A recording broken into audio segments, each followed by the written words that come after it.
तेलंगाना की राज्यपाल श्रीमती तमिलसाई सौंदरराजन जी, केंद्रीय मंत्रिमंडल के मेरे सहयोगी श्री जी कृष्ण रेड्डी जी, तेलंगाना सरकार के मंत्री,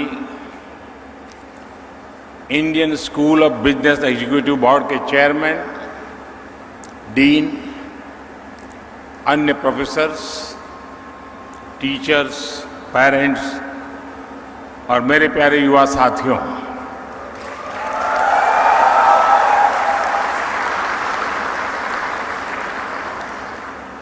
आज इंडियन स्कूल ऑफ बिजनेस ने अपनी गौरवमयी यात्रा के एक अहम माइलस्टोन पार किया है। हम सभी आईएसबी की स्थापना के 20 साल पूरे होने को सेलिब्रेट कर रहे हैं। आज अनेक साथियों को अपनी डिग्री मिली है, गोल्ड मेडल मिले हैं। आईएसबी को सफलता के इस पड़ाव पर पहुंचाने में अनेकों लोगों की तपस्या रही है। मैं आज उन सभी को याद करते हुए आप सभी को, आईएसबी के प्रोफेसर्स, फैकल्टी, सभी स्टूडेंट्स को, पेरेंट्स को, आईएसबी के एल्यूमनाइज को बहुत बहुत बधाई देता हूं।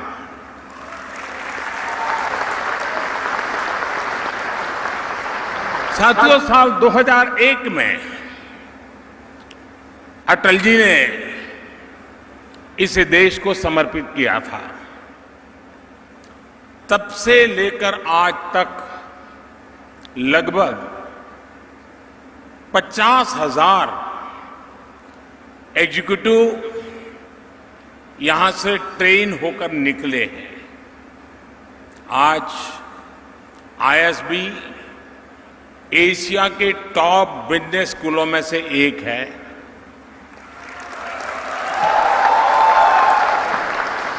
आईएसबी से निकलने वाले जो प्रोफेशनल्स हैं, वे देश के बिजनेस को गति दे रहे हैं, बड़ी बड़ी कंपनियों का मैनेजमेंट संभाल रहे हैं।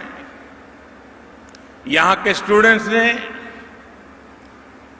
अनेक स्टार्टअप्स बनाए हैं, अनेकों यूनिकॉर्न्स निर्माण में उनकी भूमिका रही है। ये आईएसबी के लिए उपलब्धि तो है ही, पूरे देश के लिए गर्व का विषय भी है।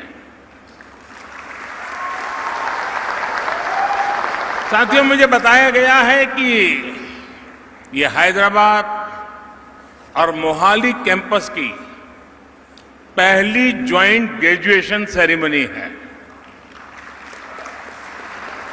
आज जो स्टूडेंट्स पास होकर निकल रहे हैं, उनके लिए ये इसलिए भी खास है क्योंकि इस समय देश अपनी आजादी के 75 वर्ष का पर्व मना रहा है, अमृत महोत्सव मना रहा है।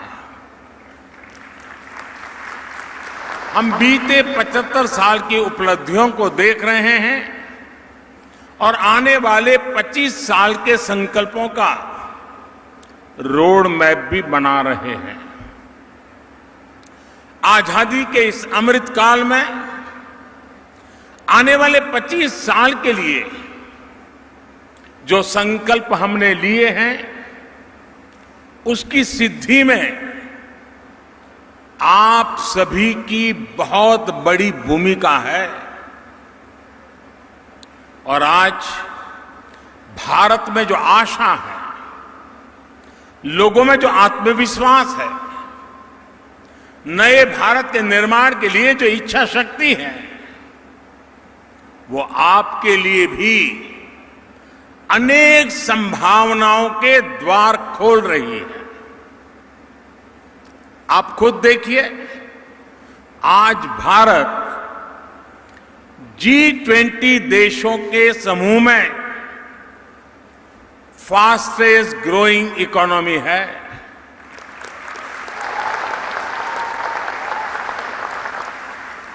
स्मार्टफोन डेटा कंज्यूमर के मामले में भारत पहले नंबर पे है।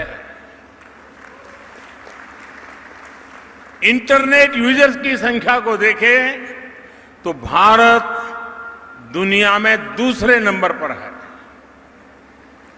ग्लोबल रिटेल इंडेक्स में भी भारत दुनिया में दूसरे नंबर पर है। दुनिया का तीसरा सबसे बड़ा स्टार्टअप इकोसिस्टम भारत में है। दुनिया का तीसरा सबसे बड़ा कंज्यूमर मार्केट भारत में है। ऐसी कई चीजें मैं आपके सामने रख सकता हूं, गिना सकता हूं। कोरोना जैसी वैश्विक महामारी में हम सबने और दुनिया ने भारत का सामर्थ्य देखा है। सदी की इस सबसे बड़ी आपदा में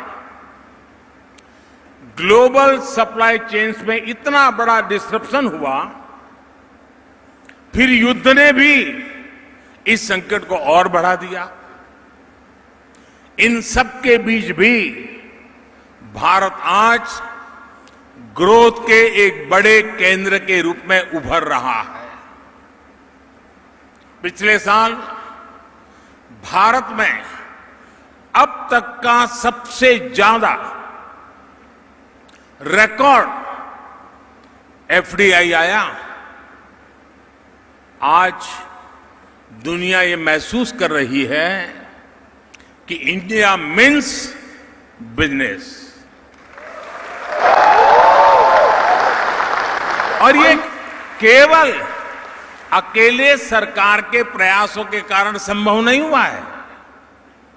इसमें आईएसबी जैसे बिजनेस स्कूल्स का, यहां से निकलने वाले प्रोफेशनल्स का, देश के युवा का भी बहुत बड़ा योगदान है।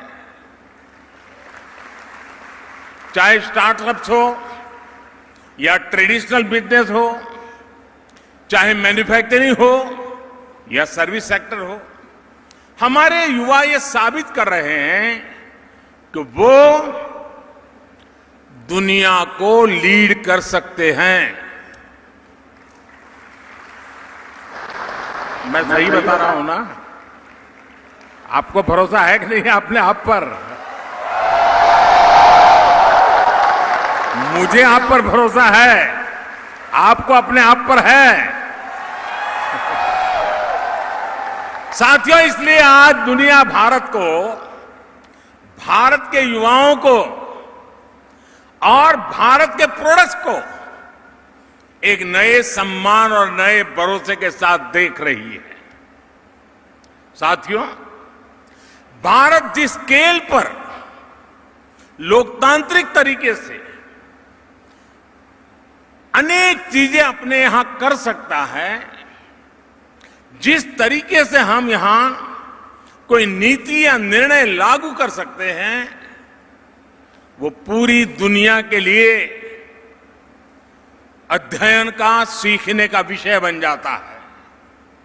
और इसलिए हम अक्सर इंडियन सॉल्यूशंस को ग्लोबली इंप्लीमेंट होते हुए देखते हैं। और इसलिए मैं आज इस महत्वपूर्ण दिन पर आपसे कहूंगा कि आप अपने व्यक्तिगत लक्ष्यों को देश के लक्ष्यों के साथ जोड़िए। आप जो सीखते हैं, आपका जो भी अनुभव होता है, आप जो भी इनिशिएटिव लेते हैं, उससे देश हित कैसे सधेगा, इस बारे में हमेशा सोचना चाहिए। जरूर सोचिए। आज देश में चाहे ईज ऑफ डूइंग बिजनेस के लिए अभियान हो, 1,500 से ज्यादा पुराने कानूनों और हजारों कंप्लायंसेस को समाप्त करने का काम हो, टैक्स के अनेकों कानूनों को समाप्त करके जीएसटी जैसी पारदर्शी व्यवस्था का निर्माण हो, एंटरप्रेन्योर्स और इनोवेशंस को बढ़ावा देना हो, नई स्टार्टअप पॉलिसी हो, ड्रोन पॉलिसी हो, अनेक नए सेक्टर्स को खोलना हो, 21वीं सदी की आवश्यकताओं को पूरा करने वाली नेशनल एजुकेशन पॉलिसी को लागू करना हो, ये सारे बड़े बदलाव आप जैसे युवाओं के लिए ही तो हो रहे हैं।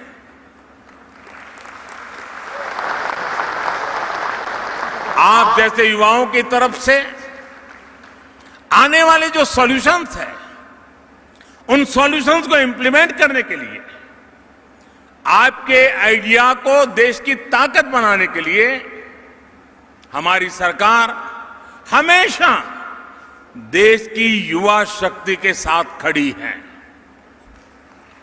साथियों, आपने सुना होगा, कई बार एक बात को मैं बार बार दोहराता भी हूं और अक्सर मैं कहता हूं, रिफॉर्म, परफॉर्म, ट्रांसफॉर्म की बात करता हूं। ये मंत्र देश में आज जो गवर्नेंस है उसे डिफाइन करता है। ये आप जैसे मैनेजमेंट के स्टूडेंट्स, प्रोफेशनल्स के लिए भी बहुत अहम। मैं ये सारी बातें आपको इसलिए बता रहा हूं क्योंकि आप लोग यहां से निकलने के बाद बहुत सारे पॉलिसी डिसीजंस लेने वाले हैं। पॉलिसी सिर्फ ड्राइंग रूम पर अच्छी हो, कागज पर बेहतर हो, जमीन पर अगर नतीजे ना दें तो उसका कोई लाभ नहीं होता। इसलिए पॉलिसी का आकलन इंप्लीमेंटेशन और एंड रिजल्ट के आधार पर होना चाहिए। रिफॉर्म, परफॉर्म, ट्रांसफॉर्म के मंत्र ने कैसे पॉलिसीज को, देश की गवर्नेंस को रिडिफाइन किया है, ये भी मैं चाहूंगा कि आप जैसे नौजवानों को जानना बहुत जरूरी है। साथियों, बीते 8 साल की तुलना अगर आप उसके पहले के 3 दशक से करेंगे तो एक बात जरूर नोट करेंगे, हमारे देश में रिफॉर्म्स की जरूरत तो हमेशा से महसूस की जाती रही थी, लेकिन पॉलिटिकल विल पावर की हमेशा कमी रहती थी। पिछले 3 दशकों में लगातार बनी रही राजनीतिक अस्थिरता के कारण देश ने लंबे समय तक पॉलिटिकल विल पावर की कमी देखी। इस वजह से देश रिफॉर्म से बड़े फैसले लेने से दूर ही रहा।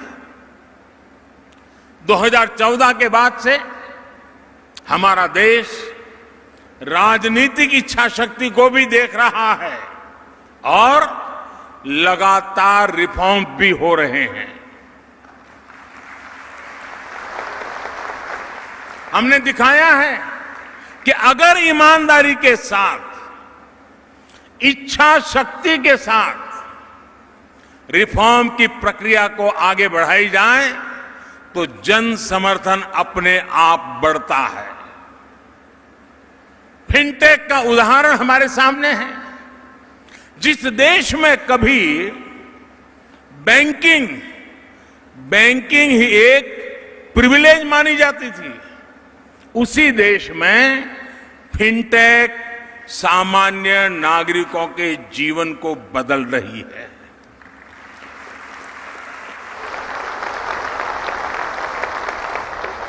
जहां कभी बैंकों के प्रति भरोसा कायम करने के लिए बहुत सारी मेहनत करनी पड़ती थी, वहां अब दुनिया की 40% डिजिटल ट्रांजैक्शन हिंदुस्तान में हो रही है।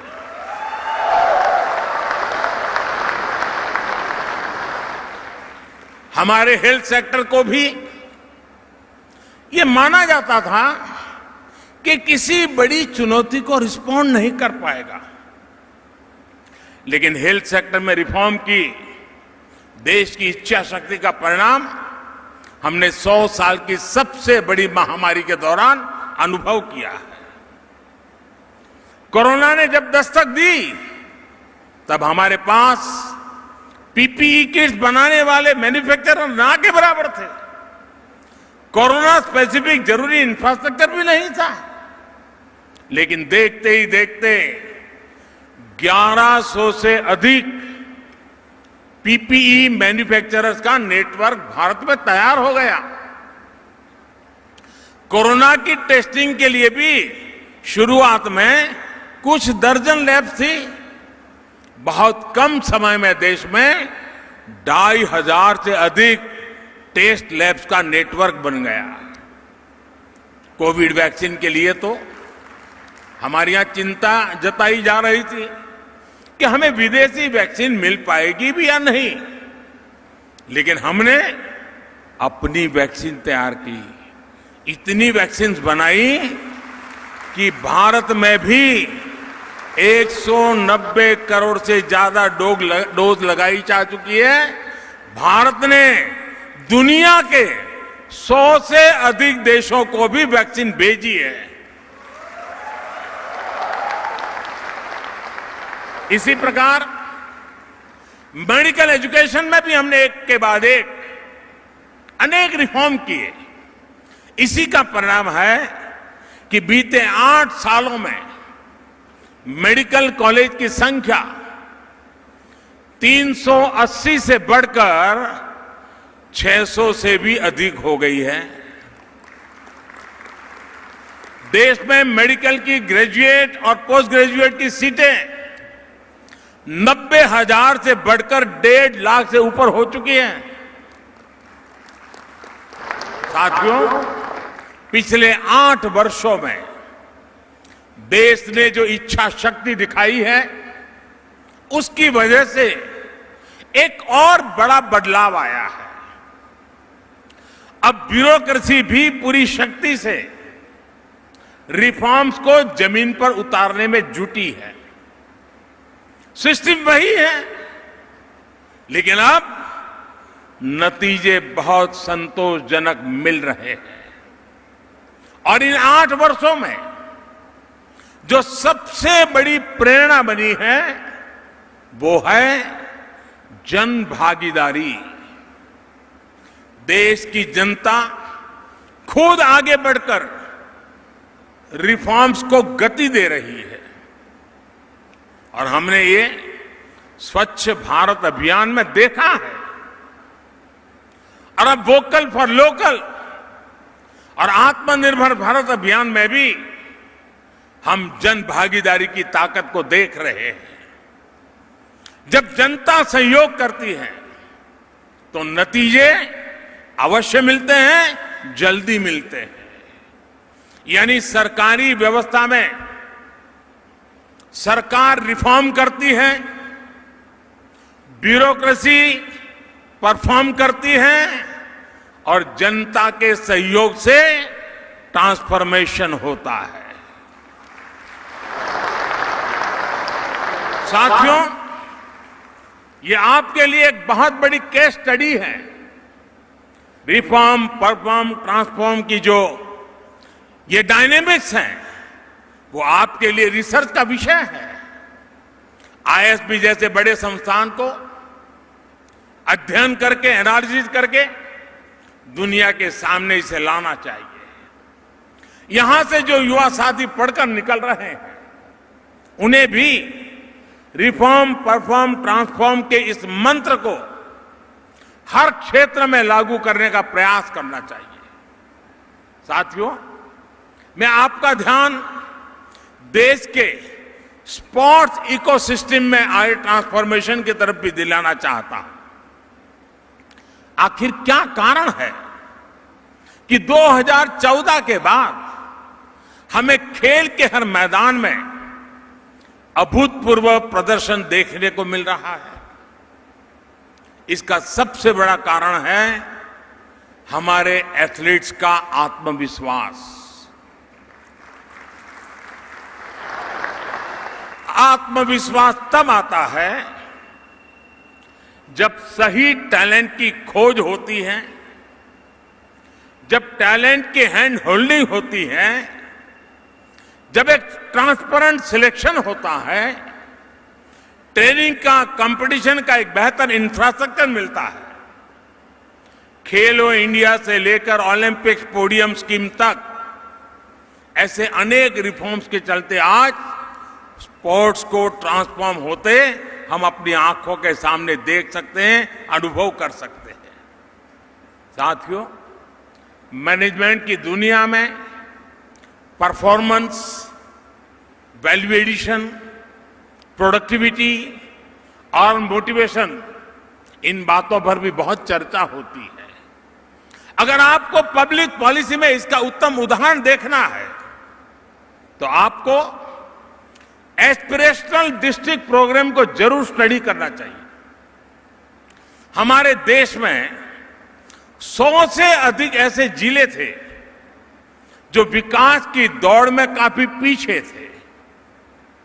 देश के लगभग सभी राज्यों में एकाध दो कहीं पर थोड़े ज्यादा ऐसे एस्पिरेशनल डिस्ट्रिक्ट है। विकास से जुड़े हर पैरामीटर में ये जिले बहुत कम स्कोर करते थे। इसका सीधा प्रभाव देश की ओवरऑल परफॉर्मेंस पर, रेटिंग पर, ओवरऑल प्रदर्शन पर बड़ा नेगेटिव असर पड़ता था। इनको ये समझकर कुछ हो नहीं रहा है, बदलाव दिख नहीं रहा है, हालत बुरे हैं और इसलिए सरकारें क्या करती थी, उसको पिछड़ा घोषित कर देती थी। ये तो बैकवर्ड डिस्ट्रिक्ट है। अगर यही सोच है तो उनके मन में भी हो जाता है यहाँ तो ऐसा ही रहेगा, कुछ बदलाव नहीं होगा। सरकारी सिस्टम में जिन अफसरों को सबसे कम प्रोडक्टिव माना जाता था, निकम्मे माना जाता था, उनको अक्सर इन जिलों में तैनात करने देना और जाओ भाई तुम तुम्हारा जानो, तुम्हारा नसीब, जाने पड़े रहो। लेकिन साथियों, हमने अप्रोच बदली। जिसे कल तक बैकवर्ड डिस्ट्रिक्ट कहते थे, हमने कहा है बैकवर्ड नहीं है, ये एस्पिरेशनल डिस्ट्रिक्ट है। हमने उसको एस्पिरेशनल घोषित किया और हमने तय किया कि हम इन जिलों में विकास की आकांक्षा जगाएंगे, एक नई भूख जगाएंगे। देश के एफिशिएंट युवा अधिकारियों को चिन्हित करके इन जिलों में भेजा गया। इन जिलों में होने वाले हर काम को विशेष तौर पर मॉनिटर किया गया। डैशबोर्ड पर रियल टाइम मॉनिटरिंग करने की व्यवस्था की। जहां जहां कमियां नजर आती थी, उन कमियों को दूर करने का प्रयास किया गया। और साथियों, आपको जानकर के खुशी होगी, आज स्थिति ये है कि इनमें से कई जिले आज देश के दूसरे बेहतर समझे जाने वाले जिलों से कहीं ज्यादा अच्छा परफॉर्म कर रहे हैं।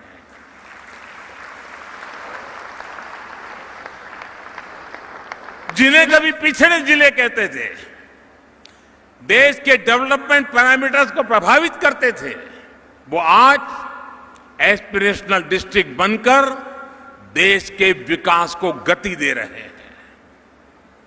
अब हमने राज्यों से कहा है कि इस अप्रोच को और विस्तार दें। हर जिले में ऐसे ब्लॉक्स होते हैं जो विकास के मामले में दूसरों से पिछड़ गए हैं। ऐसे ब्लॉक्स को आइडेंटिफाई करके एस्पिरेशनल ब्लॉक्स अभियान को अब आगे बढ़ाया जा रहा है। देश में हो रहे ये बदलाव, इनकी जानकारी आपको पॉलिसी डिसीजंस में, मैनेजमेंट में बहुत मदद करेगी।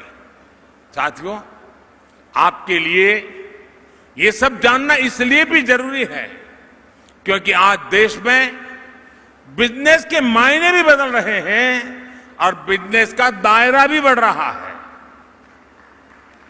आज भारत में economic landscape small, medium, cottage और यहां तक कि इनफॉर्मल एंटरप्राइज तक में फैल रहा है। ये बिजनेस लाखों लाख लोगों को रोजगार के अवसर दे रहे हैं। इनका सामर्थ्य बहुत ज्यादा है, इनमें आगे बढ़ने का कमिटमेंट बहुत ज्यादा है।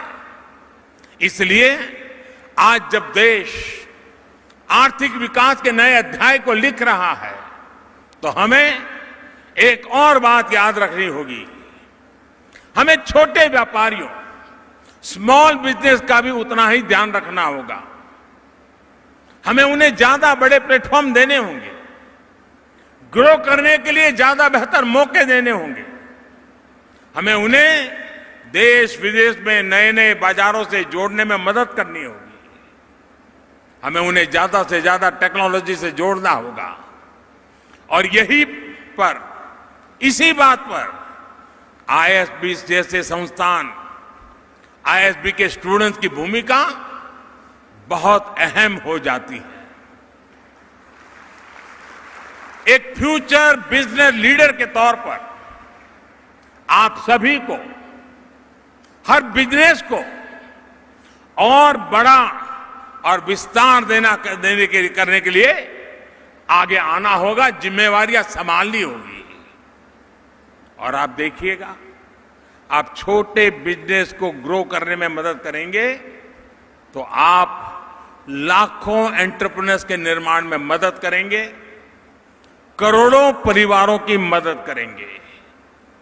भारत को फ्यूचर रेडी बनाने के लिए हमें सुनिश्चित करना होगा कि भारत आत्मनिर्भर बने और इसमें आप सभी बिजनेस प्रोफेशनल्स की बहुत बड़ी भूमिका है और यह आपके लिए एक तरह से देश की सेवा का अहम उदाहरण होगा। साथियों, देश के लिए कुछ करने का, देश के लिए कुछ कर गुजरने का आपका जज्बा देश को नई ऊंचाई पर ले जाएगा। मुझे आईएसबी के स्टूडेंट्स पर, आप सभी नौजवानों पर बहुत भरोसा है, बहुत विश्वास है। आप एक पर्पज के साथ इस प्रतिष्ठित संस्थान से बाहर निकले। आप अपने गोल्स को राष्ट्र के संकल्पों के साथ जोड़िए। हम जो कुछ भी करेंगे उससे एक राष्ट्र के रूप में सशक्त होंगे। इस कमिटमेंट के साथ जब आप कोई भी प्रयास करेंगे तो सफलता आपके कदम पर होगी।